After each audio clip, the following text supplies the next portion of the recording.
This is about what the DGCA is doing. So DGCA has rolled back its rule that stopped airlines from using leave in place of weekly rest for crew.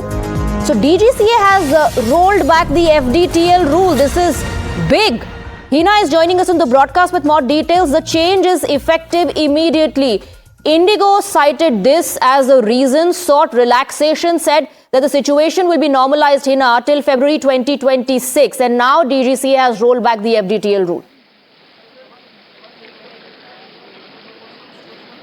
Well, not the entire regime has been rolled back. In fact, one particular provision which allowed the airlines to actually substitute, leaves with their weekly rest. Now, there is only one circular that has been withdrawn, and it basically stopped airlines from using leave that are the rights of the pilots and the crew members in place of weekly rest for crew. That particular, circular has been withdrawn. Simply put, this is what happens really when you have a monopoly or a duopoly in any sector. In aviation sector, this has been a cause of concern for a very, very long time. Rest, stress issues, fatigue issues with pilots have also been a cause of concern for a very long time, and that is precisely the reason why DGCA, in consultation with all the airlines, started working on a new FDTL regime, which mandated 48 hours of weekly rest for the pilots because it is a high-stress job. Earlier, the